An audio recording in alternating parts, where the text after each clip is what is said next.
Deadlift is a great exercise to build muscle mass in the posterior chain, to gain strength in the posterior chain, to reduce your risk of injury, and that's a functional lower body movement that supports many human movement patterns. But if you do it with proper form, and this is not a proper form.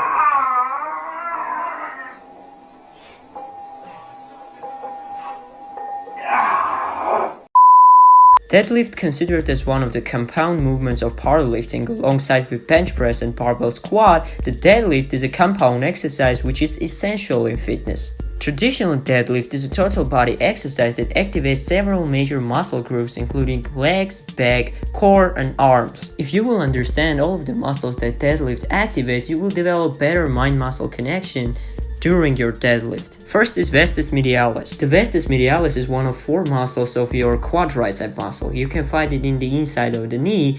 The muscle helps you to extend your knee, like during leg extensions. The second is vastus intermedius. Standard deadlift also hits the vastus intermedius, which is also responsible for proper knee extension. It is harder to see your vastus intermedius in an aesthetic way. It is a dead center on the quad. Then the vastus lateralis, which is also helps with knee extension. Rectus femoris, which can also be found on the front of the leg. The traditional deadlift also hits the rectus femoris, but it's unique because it has attachment above the hip, which aids in flexion. Bicep femoris. Bicep femoris is part of what most people think as the hamstring muscle. You can find it on the outside of the hamstring. This muscle helps with knee flexion, like when you are doing a leg curl, and this is one of the main muscles targeted by deadlift. Semitendinosus, which is in the inside of your hamstring muscle, it also helps with knee flexion. Glute medius and glute maximus. Of course, the standard deadlift targets the glutes. Aside from obvious aesthetic reasons, developing your glutes is important because glute maximus is an important hip extender and it's also responsible for slight external hip rotation. Okay, so now you know what muscles deadlift activates. And before your every deadlift, you need to properly warm up. All good deadlift sessions start with how you get into a setup position to prepare your body for the lift. After setting up your deadlifting station, I want you to take a wide stance and put your feet up against the insides of the plates. We are going to use them to stretch our adductors in the groin. Why? Because deadlift also activates the adductors, so we need to make sure that we have adequate flexibility in our adductors to perform the lift. Next, you need to practice engaging your hamstrings and putting your pelvis in the right position. Lean forward where you normally will grab the bar and try to get yourself into anterior pelvic tilt.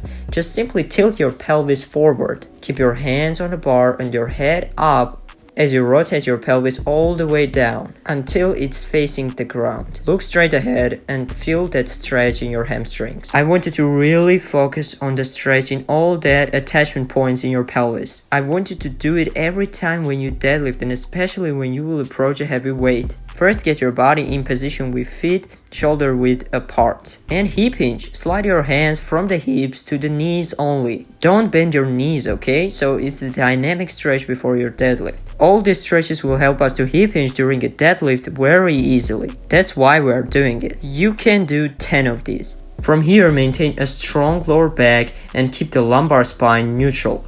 Then let your hands get straight down by bending nothing but the knees. And if you want, you can do 10 little knee bends. Okay, so first hip hinge and then bend your knees. And now we are ready to approach the bar and set up for correct deadlift form. Avoid heavy weights. First practice a right form with lighter weights and then load it up, but load it up smart so that you can perform heavy lift with correct form to avoid injuries. The starting position begins with your feet in standing position. There are 2 things that you need to focus on when setting up your feet in the right position: the width and depth. The width of your feet for the deadlift should be the width of your hips. You just want to make sure that your feet are hip width apart for the deadlift. Can you see your laces on the other side of the bar? If the bar is covering your laces, then you have to adjust. Once you can see your laces on the other side of the bar, your shins should be about 1 inch away from the barbell. This is the right position for your feet to be. And now once we are in this position, we need to focus on our grip, and we have options here: a double underhand grip and a mixed grip, 1 under and 1 over. The proper grip is double overhand grip because in this mixed grip it will create muscle imbalances in our shoulder girdle, which I don't want. But if your grip is weak, then I will advise you to use a mixed grip. And now about the width of your arms. don't go too wide because you're risking to tear your bicep, and especially when you're lifting the bar with mixed grip. The ideal position of your hands is just 1 inch outside of that hip width fit. You want to have enough room here because you don't want to have your hands dragging up the sides of your thighs. You want to have bar dragging up but not hands, because extra friction can make exercise more uncomfortable, which doesn't have to be there in the first place. We have hands in place, feet in place. Now we need to focus on the position of the lower back, because if you get it wrong, all of the dangers of your lift will come to you. And one of those is lumbar disc issue, which is a horrible thing. We don't want it. So what we need to do, once you are here, you need to drive your chest forward, up and out. And you want to drive your hips down. Lats will get activated when you will pull yourself in that position. Get that position of the lower back flat. You don't want to lift that bar with rounded lower back. And don't worry about how angled your body is. As long as your lower back in the right position, you are in a good spot. So now it's time to lift it. And I want you to think about first phase of your lift when bar is getting at the level of your knees, as if you are doing a leg press. You are pushing with your legs until your hands at the level of the knees, obviously keeping your lower back in right position, etc, etc. So when you got that bar to your knees, you need to make sure that this bar is dragging up your shins every inch on the way.